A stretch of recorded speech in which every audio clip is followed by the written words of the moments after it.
오늘 주일 밤 찬양 예배 가운데 우리에게 주신 하나님의 말씀은 요한복음 12장 24절에서 26절까지의 말씀입니다. 요한복음 12장 24절에서 26절의 말씀입니다.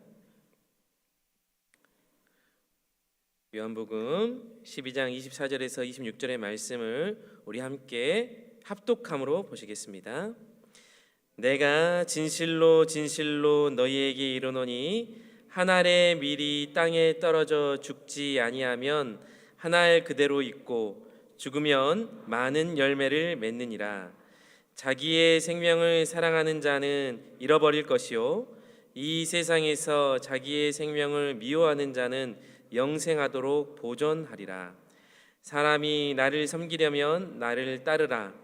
나 있는 곳에 나를 섬기는 자도 거기 있으리니 사람이 나를 섬기면 내 아버지께서 그를 귀히 여기시리라. 아멘. 이 시간에는 오늘리교회 안산 M센터에서 사역하시는 김태한 목사님께서 나는 어디에 있어야 하는가라는 제목으로 말씀 전해주시겠습니다. 할렐루야. 네, 반갑습니다. 저는 소개받은 대로 온누리교회 온누리 M센터 안산에 있는 센터장으로 섬기고 있는 김태환 목사입니다. 네, M이라고 하셔서 좀 궁금하시죠? 뭐 비밀 조직인가 이런 생각하실 수도 있는데 M이라는 뜻은 migration, 이주민이라는 뜻입니다. 그리고 뭐 미션, 그리고 mercy. 그래서 우리가 이주민들에게 하나님의 사랑과 자비로 그들을 섬기고 또 그들에게 복음을 전하는 그러한 사역을 하는 이주민 선교센터가 온누리교회에 의해서 안산 지역에 세워졌고요. 그래서 저희가 15개 언어로 된 예배 공동체가 주일날 보통 저희가 600명에서 한 700명 정도 이주민들이 함께 안산 지역에서 예배를 드리고 있습니다. 네, 이렇게 또 광주 지역에 제가 광주 출신, 호남 출신이 아니라서 그래서 자주 와볼 기회가 없는데요. 이렇게 또 찾아뵙게 돼서 너무 반갑습니다.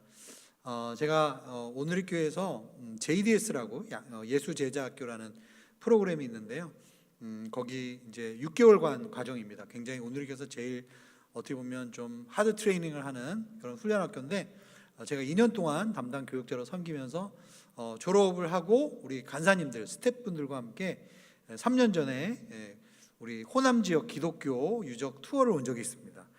그래서 광주에 또 호남신학교 또 광주에 그 선교사님들이 처음 세웠던 그런 곳을 돌아볼 수 있어서 다시 이렇게 광주에 찾아뵙게 돼서 너무 반가운 것 같습니다. 네, 오늘 우리 목사님께서 읽어주신 요한복음 12장에 있는 말씀은 여러분들께서 너무 잘 아시는 말씀이죠. 제가 PPT를 좀 드렸는데 혹시 PPT를 좀 보여주시면서 할 수 있을까요? 네. 네, 이게 아닌데, 네, 다른 걸, 네, 이 PPT가 아닌데, 네, 어쨌든 네, 보여주시죠.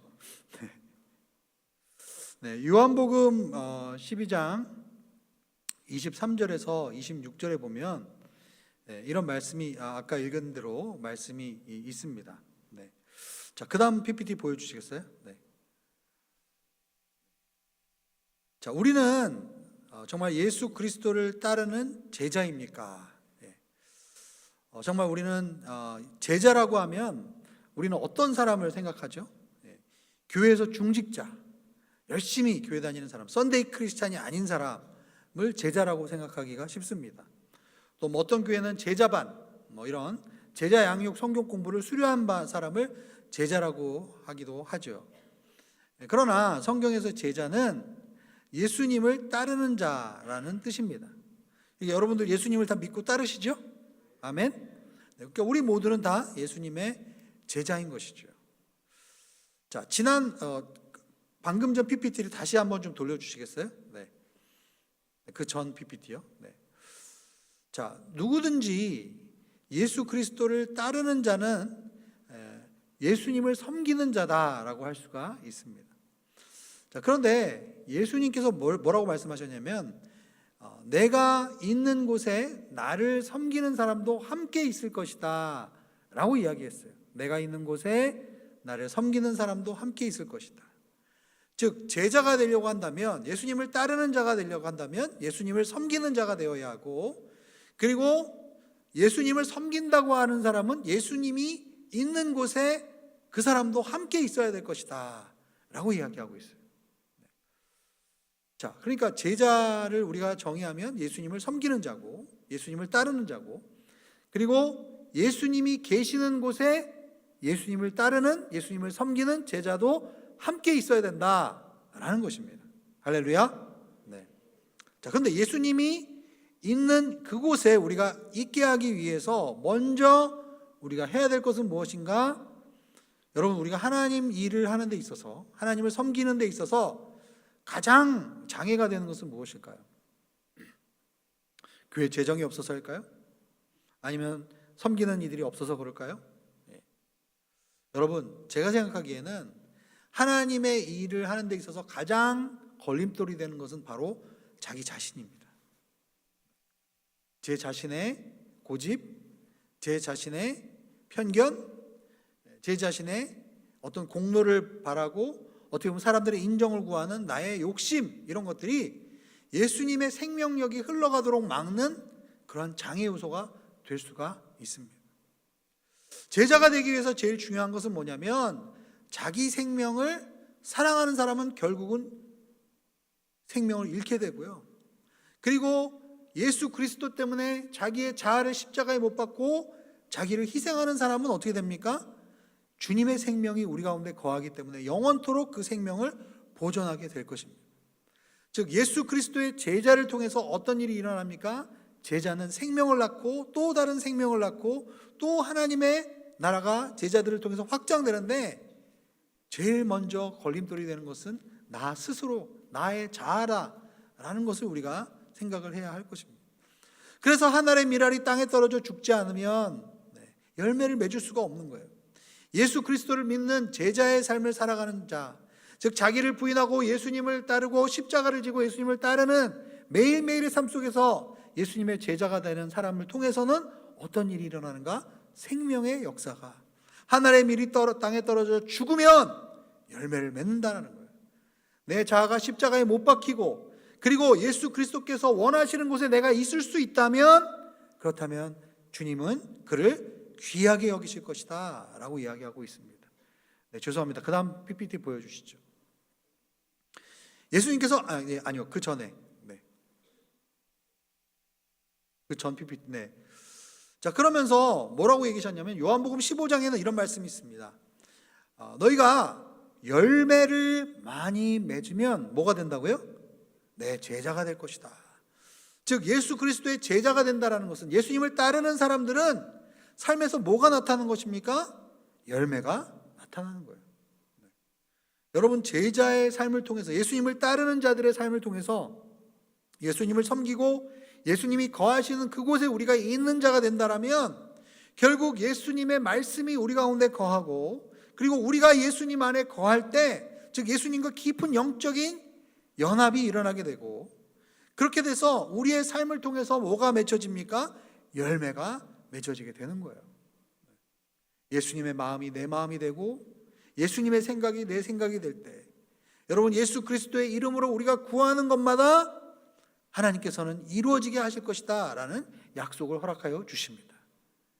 무엇이 조건이 되어야 합니까? 나의 자아, 주님의 역사를 막는 내 스스로의 그러한 나의 모습들을 주님 앞에 온전히 내려놓고, 주님이 원하시는 곳에 내가 거하겠습니다, 주님을 섬기겠습니다, 주님을 따르겠습니다 라고 하는 사람들의 삶 가운데 무엇이 나타나는 것입니까? 주님의 말씀이 그 사람들의 가운데 거하는 것입니다. 그래서 예수 그리스도의 이름으로 구하는 모든 것마다 그 삶 가운데 예수님의 생각이, 예수님의 뜻이, 예수님의 말씀이 그 사람의 삶을 통해서 이루어지는 줄로 믿습니다.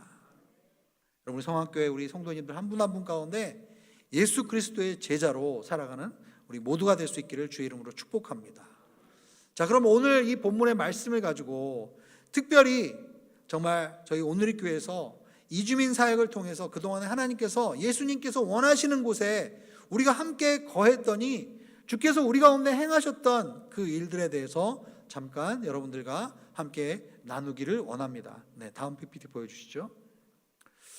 오늘의 교회는 1985년도에 교회가 세워졌고요. 그리고 저희가 이주민 선교를 시작한 지가 30년이 되었습니다.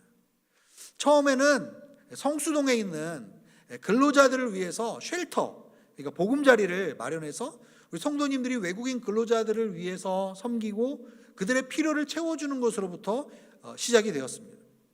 어떤 분들은 그런 말씀하세요. 오늘의 교회처럼 성도 수가 많고 재정이 많으면 그런 교회들은 이주민 사역을 할 수 있지라고 생각하실 수 있습니다. 그런데 30년 전, 아니 35년 전에 오늘의 교회는 성원교회보다 큰 교회가 아니었을 것입니다. 그 정말 작은 교회에서 성도님들이 자발적으로 담임 목사님이 시켜서 한 것이 아니라 성도님들이 성수동 공장 지역에서 이주민 근로자들의 그 삶을 보면서 불쌍히 여기고 그들을 도와야 되겠다라고 했던 성도님들이 풀뿌리로, 성도님들이 자발적으로 이 이주민 사역을 시작했다라는 것을 여러분 기억해 주시기를 바랍니다. 여러분, 이주민 선교는 돈이 많고 헌금수 액수가 많고 또 성도 수가 많은 교회에서 할 수 있는 것이 아닙니다. 여러분, 하나님께서 원하시는 곳, 하나님이 마음이 있는 곳에 우리가 함께 하겠다는 그 제자의 삶을 살아가고자 하는 그 성도님들이 있을 때 이 일들이 이루어질 수 있다고 저는 확신합니다. 그 다음 보여주시죠. 네, 여러분, 저희 오늘의 교회에서 리안 목사라는 분이 있습니다. 이 리안 목사는 원래 미얀마 근로자로 1994년도에 불법 체류 근로자로 오늘의 교회에 오게 되었습니다. 3년 정도 오늘의 교회에서 1:1 제자 양육과 또 큐티 훈련, 그리고 이 미얀마 예배에서 저희가 함께 예배를 드리는 그런 근로자였어요. 처음에는 합법적인 근로자로 왔는데요. 공장에서 일하다 보니까 그 공장에서 쫓아내는 경우도 있고요. 그리고 그 비자 기간이 만료가 되는 그런 형제들이 있습니다. 저희는 불법 체류자라고 하지 않고 미등록 형제라고 이야기를 합니다. 그런데 이 미등록 형제로 되어서 이 친구가 굉장히 열심히 훈련을 받고 말씀의 양육을 받습니다. 그러다가 너무 이 불법 체류자의 이 시간이 오래되니까 지쳐서 결국은 타국에 가서 이제 난민 신청을 하게 되고, 우리나라는 난민을 잘 받아주지 않잖아요. 그런데 타국에 가서 난민 신분이 돼서 난민 신분을 취득한 이후에 호주로, 멜버른으로 이주를 하게 됩니다. 호주에서 오늘의 교회에서 배웠던 그런 1:1 양육과 또 제자 양육을 하면서 이분이 형제들과 함께 모임을 시작을 했고, 그 미얀마 형제 자매들이 이 리안 목사에게 신학을 좀 공부하셨으면 좋겠다, 우리의 영적 리더가 되었으면 좋겠다 해서 호주에서 신대원을 다니게 되었어요. 그리고 지금 호주 멜버른에서 이 교회를 개척을 했습니다. 빅토리안 교회를 개척을 해서 지금 이 교회가 1,300명이 넘는 교인이 되었습니다. 네. 여러분, 제가 드리려고 하는 말은, 여러분들 교회에서 정말 이주민 형제 한 명을 우리가 섬기고 그들을 사랑하고 그들을 세우는 것이 굉장히 낭비처럼 보일 수 있어요. 우리가 해야 될 일도 많은데 교회 재정은 한정적인데 쓸데없이 이 외국인들을 섬기는 일에 우리가 우리의 교회의 자원을 낭비할 수 있겠는가? 제가 오늘 오전에 네팔 예배, 우리 안산에 있는 네팔 예배에서 설교를 했는데요. 네팔 예배가 한 30명 정도 형제들이 모여서 예배를 드립니다. 근데 거기 담당하는 선교사님이 저한테 어느 날 그렇게 얘기하시더라고요. 목사님, 저희 교회가 한 30명밖에 안 되니까 되게 좀 초라해 보이죠? 그래서 저는 초라하다고 얘기한 적이 없는데요. 그런데 저희 교회에서, 저희 안산 네팔 예배에서 15명의 신학생이 배출됐습니다. 그리고 지금 15명이 네팔에 가서 목사 안수를 받고 사역을 하고 있습니다. 30명 교회인데 그동안에 20년 동안 네팔 형제들을 섬기고, 그리고 거기서 봉사하는 우리 집사님들, 권사님들의 기도와 수고 때문에 15명의 네팔 신학생들이 세워졌어요. 그리고 그 친구들이 지금 네팔에 가서 교회를 세우고 그리고 교회 사역을 하고 있습니다. 제가 몇 주 전에 네팔을 다녀왔습니다. 네팔에 저희 오늘이 엠미션의 KB 라이 목사님이라는 분이 1996년부터 2000년까지 한 4년 동안 한국에 있는 신학교를 다니시면서 거기서 신학 공부를 하시면서 우리 오늘의 교회 네팔 예배 담당을 하셨어요. 근데 그 목사님이 이제 한국에서의 공부가 끝나고 저희 교회에서 파송을 받아서 네팔 동부에 있는 올라발이라는 지역에 가서 교회를 개척을 했습니다. 그 교회가 헤브론 교회입니다. 여러분, 네팔은 산악 지역이죠. 산들이 굉장히 많은데 동쪽 지역은, 인도 국경이 있는 동쪽 지역은 평야 지대입니다. 네팔 동부에 있는 평야에 사는 네팔 사람들은 굉장히 부지런하고 정직하고 착한 그런 사람들이 있습니다. 여러분, 이 네팔 올리발에 있는 헤브론 교회에서 교회가 개척이 되었고요.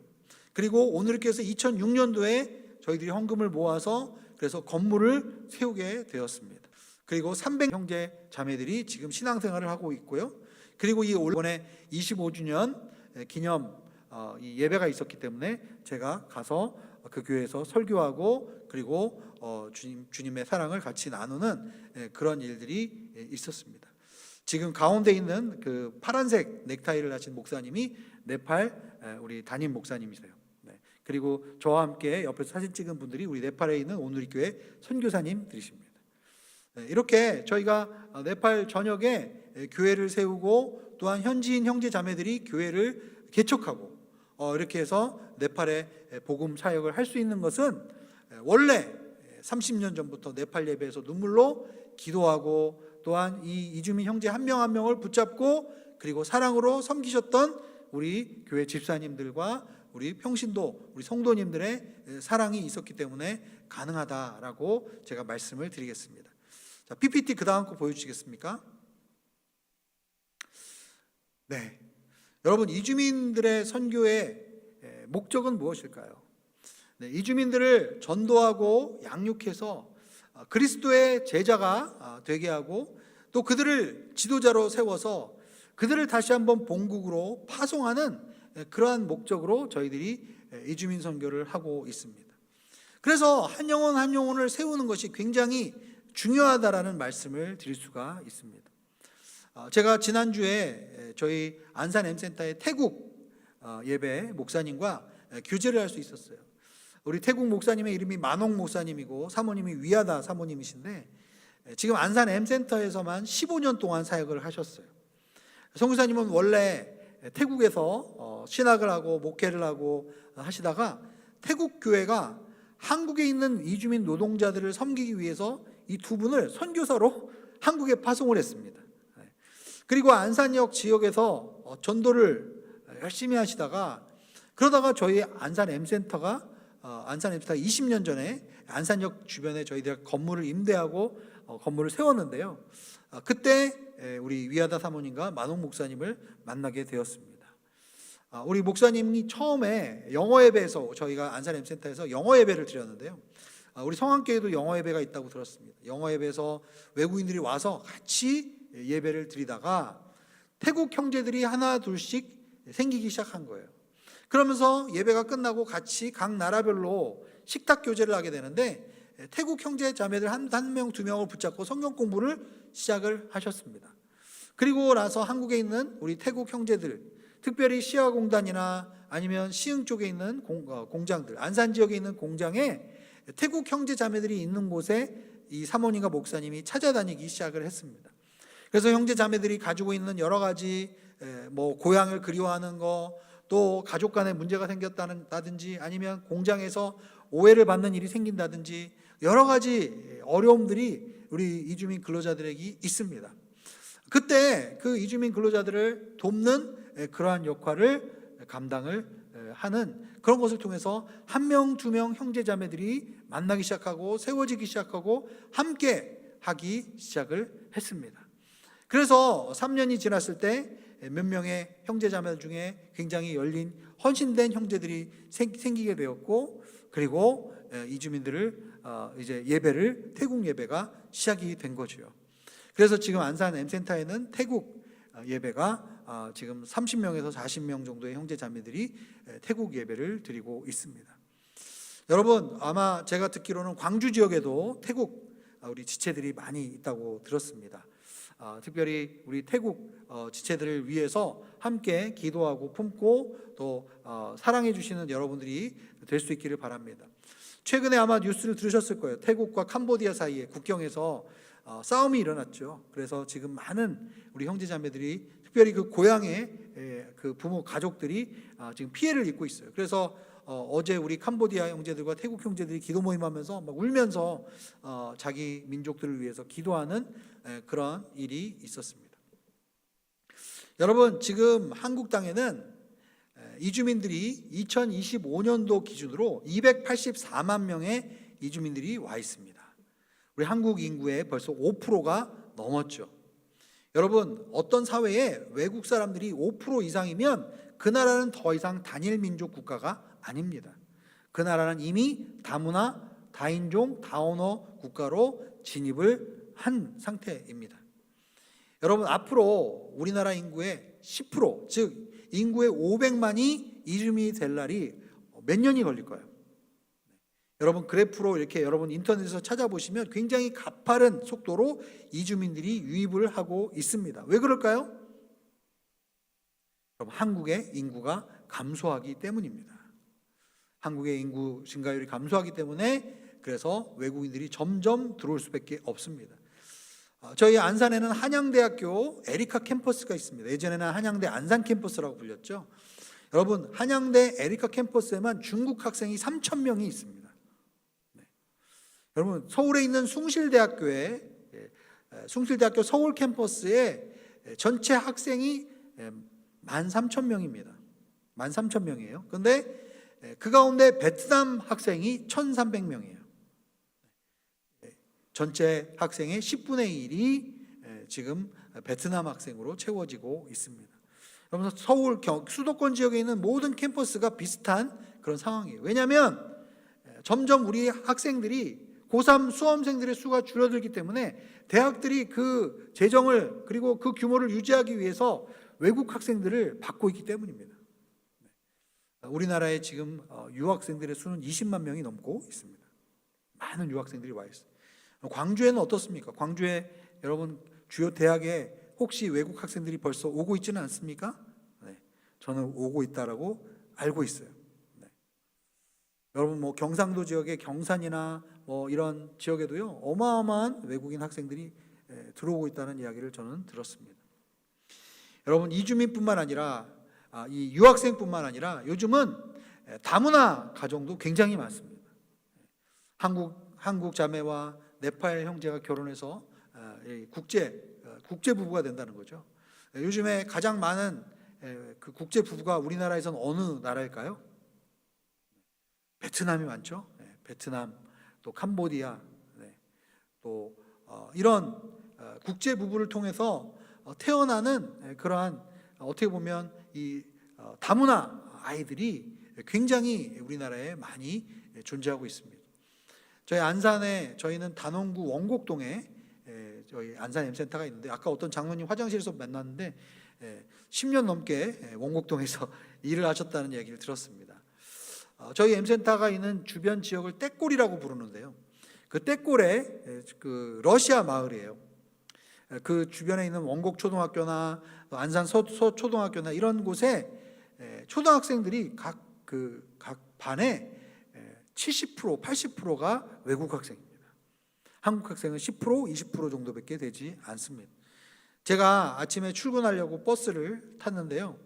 버스 운전기사 아저씨랑 저만 한국 사람이고 나머지는 다 외국 사람이었습니다. 한국에서 가장 이주민들의 수가 많은 곳이 안산 지역이고 그 중에서도 단원구가 월등히 이주민들의 비율이 높습니다. 그래서 저희 안산 M센터에 오시면 굉장히 재미있는 풍경들을 많이 보실 수 있어요. 외국인 식당뿐만 아니라 외국인 핸드폰 이렇게 가입하는 핸드폰 샵, 그다음에 여러 가지 그러한 종류의 샵들이 다 한국인 샵이 아니라 외국 사람들 샵으로 이루어져 있는 것을 보게 됩니다. 그만큼 이주민들은 이렇게 유학생, 다문화 가정, 또한 노동자 이런 형태로 한국에 오고 있죠. 여러분, 재미있는 건요, 여러분 한국이 굉장히 이주민들에게 좋은 나라입니다. 여러분, 이주민들이 저희 몽골 목사님이 4명의 자녀가 있어요. 4명이 다 아들이에요. 최근에 저한테 와서 자랑하시더라고요. 막 늦둥이를 임신을 해서 요번에 늦둥이가 이제 태어났습니다. 첫째가 중학생이고 그 다음에 이제 막내가 늦둥이가 태어난 거죠. 다 아들이에요. 자, 그런데 여러분, 우리 한국에서 이주민들이 한국 학교를 보낼 수 있어요. 한국 학교를 보내면 어떻게 될까요? 부모들이 비자 문제가 해결이 됩니다. 한국에 있는 초등학교, 중학교, 고등학교에 외국 사람들이 학교에 아이들을 보내면 어떻게 되냐면 비자를 부모들이 이제 그 의존하는 디펜던트 비자라고 하죠. 이런 비자를 받을 수가 있어요. 그래서 굉장히 많은 수의 이주민들이 점점 앞으로 늘어나게 될 것입니다. 여러분, 우리 요즘에 우리나라에서 제일 많은 우리 이주민들 중에 제일 많은 비율은 여전히 근로자들이죠. 요즘에 공장에서 회사에서 일하는 근로자뿐만 아니라 여러분 요즘에는 농촌 지역에도 그리고 심지어는 요즘에는 임업 현장에도 나무를 깎고 산에서 산림에서 일하는 사람들도 이주민들로 채워지고 있습니다. 여러분들이 드시는 김, 이 김은 누가 따나요? 한국 사람이 따나요? 이주민들이 따죠. 여러분 식탁에서 드시는 사과, 이 사과는 누가 땁니까? 한국 사람이 따시는 것 같아요? 아닙니다. 이주민들이 다 따고 있어요. 여러분 요즘에 방어철이잖아요. 겨울에서 방어회 혹시 드시나요? 제주도나 요즘에 이런 우리 인근 해안에서 방어를 잡는데 이 어획도 누가 할까요? 여러분 요즘에 이주민들이 하고 있습니다. 선장만 한국인이고 그리고 그 물고기를 잡는 것도 다 이주민들이 하고 있습니다. 제주도의 귤, 여러분들 요즘 귤 많이 드시나요? 귤은 누가 따나요? 귤도 이주민들이 다 따고 있습니다. 우리 한국의 노동력이 부족하기 때문에 점점 우리 이주민들이 우리 한국 사회에 많이 들어오게 되어 있고 앞으로 우리의 이웃들이 이제 될 것이다라는 거죠. 제가 지난달에 해남에 있는 시동교회라는 교회에 초청을 받아서 거기 목사님과 또 장로님들을 만나 뵈러 제가 KTX를 타고 해남까지 다녀왔는데 거기서 해남에 있는 이 시동교회에서 저한테 부탁한 게 외국인 교육자를 보내달라는 거예요. 그 교회 베트남 사람들이 이렇게 와서 예배를 드리는데 담임 목사님이 설교를 하는데 그 설교를 못 알아듣으니까 답답하니까 저희한테 외국인 베트남 교육자, 태국 교육자를 한 명씩 보내달라고 요청을 하시더라고요. 해남 지역에도 벌써 이주민들이 많이 들어와 있고, 그 다음에 목포 근처에 또 대불산업공단이 있죠. 거기도 제가 한번 가봤는데요. 거기도 그 지역의 그 도시에 다 이주민들이 완전히 꽉 차 있더라고요. 그래서 이미 여기는 남도기 때문에 전라도기 때문에 이주민들이 오지 않는다라는 생각을 하시면 아니 되옵니다. 이미 이주민들이 우리의 삶 가운데 주변에 많이 와 있다라는 것을 여러분에게 말씀을 드리겠습니다. 자, 그래서 오늘의 교회가 처음에 아까 쉘터에서 이주민들을 저희들이 받아서 그래서 그 이주민들을 케어하고 돌보는 긍휼 사역으로 저희가 이주민 사역을 시작했다라고 말씀드렸잖아요. 그러다가 이제 점점 1990년 후반부로 가면 갈수록 저희 가운데 예배를 시작해야 되겠다라는 그러한 움직임들이 있게 되었어요.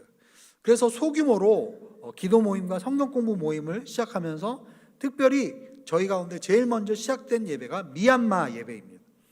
미얀마 예배 소수의 우리 집사님들과 미얀마 현지에서 오신 신학생들을 중심으로 해서 미얀마 예배가 개척이 되었고요. 그리고 미얀마 예배에서 한국어를 가르치는 그런 일들을 통해서 형제들이 한국말을 배우게 되고 그리고 그 가운데 한국어를 잘하는 또 사람이 생기고 그러한 사람을 저희가 신학교로 또 보내기도 하고 그래서 훈련을 시켜서 그들을 또 파송하는 그러한 일들이 진행하게 되었습니다.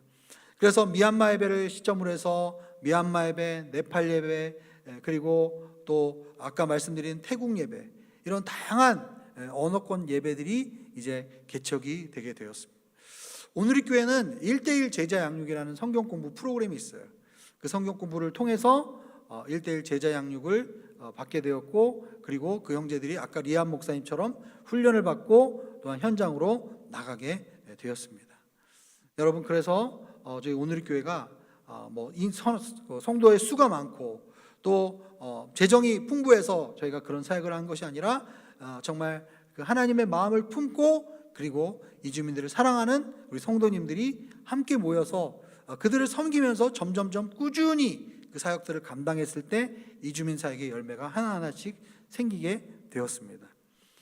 자, 그러고 나서 안산 M센터에 저희가 20년 전에, 지금부터 2005년도에 안산역 근처에 안산 M센터를 세우게 되었어요. 이 M센터를 통해서 이 센터가 세워지면서 어떤 일이 있게 되었냐면, 이주민들 예배가 물론 주일날 드려지게 되었지만, 그러나 M센터를 중심으로 해서 어떤 일들을 하게 되었냐면, 이주민들을 구체적으로 도울 수 있는 일들이 시작이 되었습니다. 여러분, 지금 지역교회에서 할 수 있는 일 중에서 가장 쉽게 할 수 있는 것은, 이주민들이 제일 힘든 게 뭔지 아십니까? 요즘 공장에서 일하는 우리 이주민 형제자매들이 돈을 많이 벌어요, 생각보다. 저희가 안산 M센터에서 우리 이주민들 대상으로 수련을 하거나 이러면 저희 교회에서 지원해 주지 않습니다. 회비를 10만 원씩 내라고 해도 이주민 형제들이 돈을 냅니다. 왜냐하면 직장에서 일을 하고 돈을 벌기 때문에. 그래서 이주민들이 경제적으로 요즘에 힘들지가 않아요. 그런데 이주민들이 가장 어려운 부분은 무엇일까요, 여러분? 직장에서 오해를 받고 왕따를 받고, 여전히 한국에 있는 우리 사장님들이나 한국에서 일하시는 분들이 이주민들을 색안경을 끼고 그들을 오해하고 그들을 참소하고 그들을 힘들게 하는 거예요.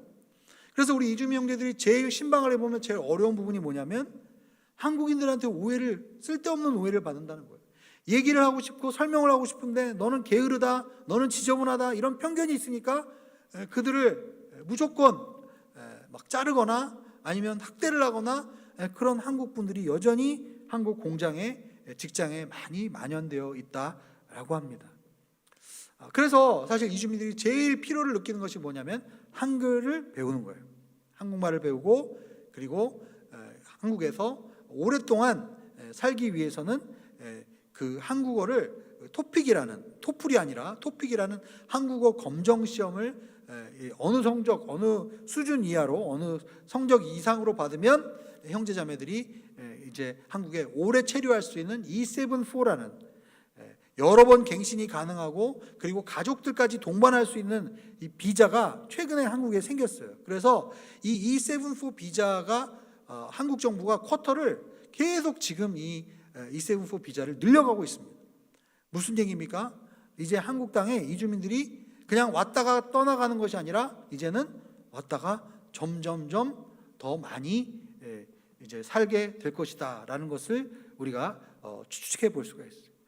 그런 분들에게 필요한 것은 무엇입니까? 그들에게 정서적인 사랑을 베풀고, 또한 그들을 돕는, 특별히 그들을 위해서 기도해주고 그들에게 한글을 가르쳐주고, 그리고 최근에 가장 문제가 되는 것이 무엇이냐면, 다문화 우리 청소년들, 다문화 차세대 아이들의 문제입니다. 여러분, 다문화 아이들이 이미 학교에 우리 아이들과 함께 학교를 다니고 있는 애들이 있어요. 엄마가 네팔 사람, 아빠가 한국 사람이면 같이 이제 국제 결혼해서 낳은 아이들이 한국에 이미 다니고 있고 한국 국적을 취득해서 다니고 있습니다. 우리나라 한국 군대 다문화 우리 청년들이 벌써 한국 군대에서 군인으로 활약하고 있는 명수가 10,000명이 넘습니다. 그런 병사들이 우리 국방을 지키고 있는 거죠. 여러분, 그런데 그런 아이들의 가장 문제는 무엇일까요? 부모님들이 둘 다 공장에 가서 일을 하기 때문에 우리 한국 부모님들처럼 교육열이 높아서 아이들을 케어하고 돌볼 수 있는 그런 사람들이 많이 없어요. 그래서 대부분 아이들이 방치가 되어 있습니다. 그래서 초등학교 때까지는 공부를 하다가, 그러다가 점점 중학교 때부터 뒤처지기 시작하고, 그리고 중학교 자퇴, 고등학교 자퇴하는 그런 우리 다문화 청소년들이 많이 있습니다. 제가 연초에 안산교육청에 있는 우리 장학사님들과 우리 정부 관리들과 이야기를 할 적이 있었는데, 지금 안산에 있어서 가장 심각한 문제 중에 하나가 우리 다문화 청소년들이 사회에 적응하지 못하고 학교에 적응하지 못하고 자퇴하는 학생들의 수가 많아요. 안산시 중앙동에 가면 중앙역이 있는데 거기에 보면 유흥가가 있습니다. 거기에 비행 청소년들이 돼서 그들이 정말 그 갱단이나 이런 범죄 조직과 연결돼서 아이들이 그쪽으로 나아가는 그런 아이들이 생기기 시작하고 있다는 거예요. 이것이 앞으로 한국에 보면 사회 문제가 될 수 있는 그런 여지가 생기는 것입니다. 한국이 노동 인력이 점점 줄어들기 때문에 이주민들이 우리나라로 들어오는 것은 당연한 그런 사회 현상이고요. 그리고 이주민들이 점점점 수도권에만 있는 것이 아니라 이제는 점점 충청 이남으로까지 이주민들이 내려오고 있는 상황이에요. 앞으로 우리 광주 지역에도 다문화 가정, 다문화 아이들, 다문화 청소년, 그리고 유학생들이 여러분 주변에 많이 있게 될 것입니다. 이제는 교회가 한국 사람들 중심으로의 신앙생활을 하는 공동체로서의 자리매김을 하는 것이 아니라 우리는 열방을 품고 특별히 모든 나라가 교회에 모여서 예배드리는 그러한 공동체로서의 그런 비전을 우리가 생각을 해야 할 것입니다. 혹시 PPT를 좀 보여주시겠습니까? 네, 보여주시죠. 네. 저희가 오늘의 교회 처음에 첫 담임 목사님이셨던 하용조 목사님이 처음에 교회를 시작했을 때는 저희는 이주민 선교를 그냥 타문화 선교, 즉 언어가 다르고 문화가 다른 그러한 사람들에게 복음을 전하는 어떻게 보면 선교의 또 다른 행동으로 보았습니다. 그런데 저희가 2010년도 이후부터는 방향성을 바꿨어요. 저희 새로운 위임 목사님이신 이재훈 목사님이 이 모자이크 미션이라는 다문화 선교라는 패러다임으로 바꾸었습니다. 여러분, 이주민 선교와 다문화 선교는 언어가 다릅니다. 이주민 선교는 우리가 중심이 돼서 이주민들에게 나아가서 복음을 전하는 게 이주민 선교죠. 그런데 다문화 선교는 어떤 것입니까? 우리 한국 사람도 그 다문화 안에 하나이다라는 거예요. 우리도 모자이크 중에 한 조각에 불과하고 우리는 하나님의 열방의 그 그림 가운데 한 그림이다. 우리도 한 성도다라는 것을 이야기를 하고 있는 것이죠. 그래서 오늘의 교회는 모든 열방이 함께 모여서 예배하는 그러한 교회로 자리매김을 하고 있습니다. 여러분, 이 패러다임이 왜 중요하냐면 유럽에 있는 많은 국가들이 난민들을 받아들이고 이주민들을 받아들였을 때 이주민들이 사회에서 개토화되고 소외되기 시작하면서 그들을 사회가 안지 못하고 품지 못했을 때 어떤 일이 일어났을까요? 그들이 직업을 갖지 못하고 그리고 청소년들이나 이 청년들이 사회에 진입하지 못했을 때 그들이 사회에 불만 세력이 되고 적대 세력이 되고, 그래서 프랑스나 이런 유럽 국가에 테러를 일으키는 사람들이 다 어디서 오는 사람들입니까? 북부 아프리카에 그리고 중동에서 오는 그런 무슬림들이 그들에게 정말 큰 사회적으로 어려움을 끼치는 그러한 그게 되었습니다. 그 다음 보여주시죠. 그래서 저희들이 이제는 다른 민족에게 복음을 전하는 그런 패러다임이 아니라 다양한 민족들이 함께 어우러져서 예배드리는 그 예배 공동체로서의 저희가 패러다임을 전환을 꿈꾸고 있습니다. 여기 성안교회는 저는 영어 예배가 이미 있다고 들었어요. 여러분, 영어 예배는 요즘에 영어 구사하는 미국 사람, 영국 사람이 많이 올까요? 그렇지 않습니다. 이제는 영어 예배 누가 옵니까? 필리핀 사람, 인도 사람, 이런 다양한 민족들이 영어 예배를 통해서 모이기 시작한다는 것을 여러분 알 수가 있어요. 여러분, 나중에 한번 영어 예배 한 번도 가보시지 않은 분들이 있다면 한번 가보세요. 이 영어 예배가 열방이 모여서 다양한 민족들이 모여서 예배를 드리고 있구나, 이것을 여러분들이 알게 되실 겁니다. 여러분, 성경에 보면 하나님께서는 나그네를 사랑하라 라고 하셨어요. 구약 성경에 보면 너희들이 정말 진정한 경건이 무엇이냐면 사회에 소외된 고아와 과부와 그리고 이방인들을 품고 그들을 사랑하고 섬기라는 것이 하나님의 뜻이었습니다. 여러분, 예수님께서 처음에 태어나신 다음에 예수님은 어디로 가셨습니까? 헤롯의 핍박을 피해서 어디로 가셨어요? 이집트에 가서 피신해 있으셨죠. 여러분, 예수님이 난민이셨어요. 여러분, 모세는 어떻게 됐나요? 모세? 처음에 형들에 의해서 뭘 당했죠? 인신매매를 당했죠. 그래서 애굽으로 팔려갔죠. 그리고 모셉이 아니라 죄송합니다. 요셉은 형들에 의해서 애굽으로 팔려갔죠. 그리고 또 그곳에서 노예로, 외국인 근로자로 생활을 했습니다. 나중에 형들을 만났을 때 요셉이 그 애굽 나라의 말을 했기 때문에 형들이 그 히브리어를 하는 걸 몰랐어요. 외국인인 줄 알았어요. 그만큼 요셉은 이집트 사회에 철저하게 동화된 그러한 오랫동안 섬겼던 이주민이었습니다. 여러분, 오늘 제가 짧은 시간이지만 오늘의 교회가 그동안 30년 동안 해왔던 이주민 사역을 통해서 하나님께서 저희들에게 가르쳐 주신 것은 성경에 나와 있는 이 이주민들을 향한, 이방인들을 향한, 또한 고아와 과부들을 향한 그 하나님의 마음이 어디 있는가를 저희들에게 배우게 하셨고 알게 하셨다는 거예요.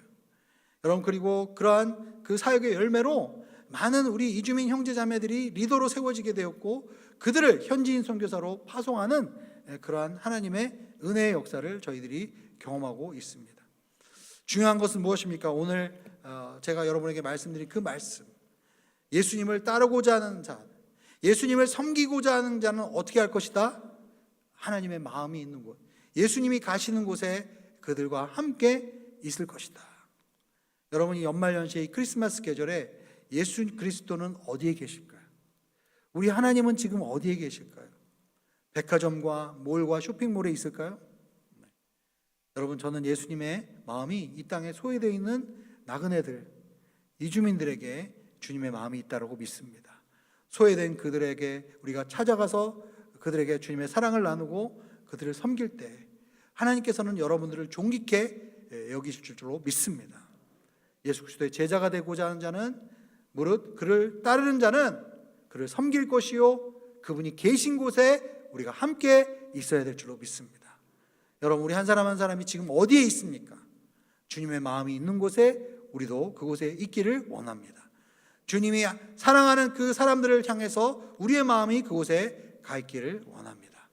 여러분, 아주 작은 일부터, 한글을 가르치는 일부터, 또 우리 다문화 청소년들을 또 공부를 가르치는 공부방을 하는 일, 아주 작은 일이지만 그것을 꾸준히 감당한다면 여러분들 하나님의 마음과 사랑을 느끼시게 될 줄로 믿습니다.